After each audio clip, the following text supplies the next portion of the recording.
দীর্ঘ 17 বছর লড়াই করেছি একটি স্বৈরাচারী তাগুত জগদ্দল পালনের বিরুদ্ধে। সেটা আমাদের রাজনীতি ছিল না, সেটা আমাদের ইবাদতের অংশ ছিল। আমাদের নবী মক্কায় মদিনায় মসজিদে নামাজ পড়েছেন, এটা যেমন ইবাদত ছিল। বদরের প্রান্তে, তবুকের প্রান্তে, উহুদের প্রান্তে কুফার শক্তিকে চ্যালেঞ্জ করেছেন, এটাও কিন্তু তার ইবাদতের অংশ ছিল। আমি 5 আগস্টের ঘটনা দিয়ে যেমন শুরু করেছি, আমরা সাধারণত এগুলোকে মনে করি রাজনৈতিক বিষয়, রাজনৈতিক বিষয়। আমার ভাইয়েরা, কবি বলেছেন ইনকিলাবাত জাহা ওয়াইজ রফে কহো হাম তাগায়্যুর সে সদা আতি হে ফফহম ফফহম। পৃথিবীতে যারা কিছু করছে, রাজনৈতিক নানান পথ পরিবর্তন, ওয়াইজ রফে কহো, এগুলো আল্লাহর পক্ষ থেকে আমাদের জন্য বার্তাবাহ। প্রত্যেকটা ঘটনার পিছনে, সেটা যতই রাজনৈতিক ঘটনা হোক না কেন, তার পিছনে আল্লাহর কুদরতের হাত কিন্তু কাজ করে যাচ্ছে। আপনাদের কি বিশ্বাস আছে, আস্থা আছে এই কথা যে বাংলাদেশটি আল্লাহ পাকের পরিকল্পনা আছে? আমার ভাইরা, আপনার সতর্ক হওয়ার চেষ্টা করবেন। আমি রাজনীতির চেষ্টা করি, আমাদের নবীজি সাল্লাল্লাহু আলাইহি ওয়াসাল্লামকে ফলো করি, আমরা তার উত্তরসূরি দাবি করি। আমাদের হাদিস পড়ি, হাদিস পড়াই, আমাদের কোরআন পড়ি, কোরআন পড়াই। আমাদের রাজনীতি আমাদের নবীজির রাজনীতি, তার বাইরে আমাদের কদম কোনো রাজনীতি নাই। আমরা বাংলাদেশের স্বপ্ন দেখি যে এই বাংলাদেশকে আমরা গড়ে তুলতে চাই।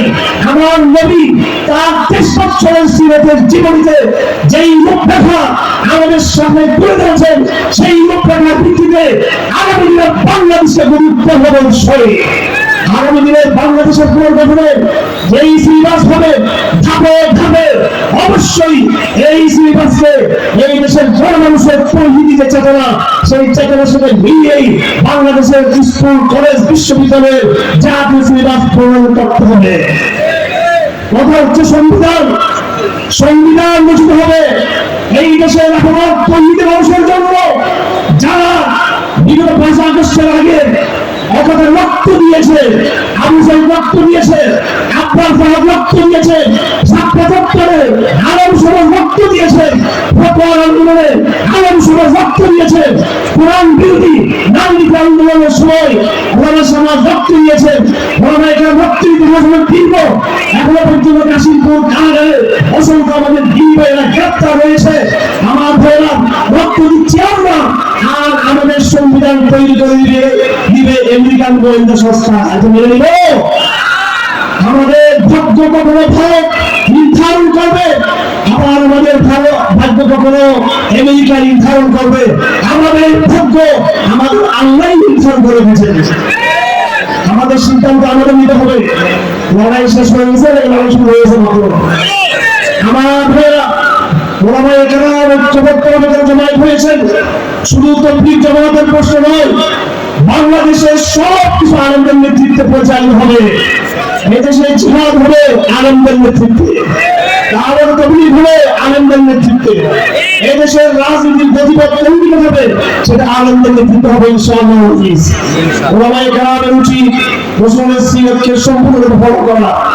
আমার ভাইয়েরা, সময় সংক্ষেপ, আপনাদেরকে বেশি কথা বলার দরকার নাই, কারণ আপনাদের ইতিহাস আছে। আমার ভাইয়েরা, আমাদের পিছনে দুটি শক্তি আছে মনে রাখবেন। আমাদের পিছনে একটা বড় শক্তি হলো ঐতিহাসিক প্রথম যে শক্তি, সেটা হলো আমাদের নবীর সিরাতের শক্তি। আমাদের পিছনে আমাদের নবী আছে, নবীর সাথে বিশাল একটা আপনার জমা আছে, সেগুলো সাহাবায়ে কেরামদের জমা। কথা ঠিক না নবী? আমরা দাবি করি আহলুস সুন্নাত ওয়াল জামাআহ, আস-সুন্নাহ ওয়া সুন্নাত রাসূলিল্লাহ। সুন্নাহ মানে সুন্নাত রাসূলিল্লাহ, আর জামাআহ মানে জামাআতুস সাহাবা। মনে থাকবে? আহলুস সুন্নাহ মানে আহলুস সুন্নাত রাসূলিল্লাহ, আহলুস সুন্নাত ওয়াল জামাআহ মানে হলো আহলুস সুন্নাত ওয়া জামাআতুস সাহাবাতুর রাসূলিল্লাহ। আমাদের দল সাহাবা ওয়ালা দল। কোরআনে কারীম আল্লাহ পাক বলেছেন হুয়াল্লাযী বা'আসা ফিল উম্মিয়্যিনা রাসূলাম মিনহুম ইয়াতলু আলাইহিম আয়াতিহি ওয়া ইউযাক্কিহিম ওয়া ইউআল্লিমুহুমুল কিতাবা ওয়াল হিকমা ওয়া ইন কানু মিন ক্বাবলি ফি দালালিন মুবিন ওয়া আখারিনা মিনহুম লাম্মা ইয়ালহাকু বিহি ওয়া হুয়াল আজিজুল হাকীম যালিকা ফাদলুল্লাহ ইউতিহি মান ইয়াশা ওয়াল্লাহু যুল ফাদলিল আযীম। আমার ভাইরা, আল্লাহ পাক সুবহানাহু ওয়া তাআলা সূরাতুল জুমার মধ্যে সাহাবায়ে কেরামদের কথা উল্লেখ করে বলেছেন, আমি এই উম্মি সাহাবা জনগোষ্ঠীর উপরে, আরব দেশের উপরে আমি একজন, তাদের মধ্যে একজন রাসূলকে আমি বানিয়েছি। ইয়াতলু আলাইহিম আয়াতিহি ওয়া ইউযাক্কিহিম ওয়া ইউআল্লিমুহুমুল কিতাবা ওয়াল হিকমা, তাসকিয়া করবেন, তালিম দিবেন, আল্লাহ পাকের দ্বীনের দাওয়াত দিবেন।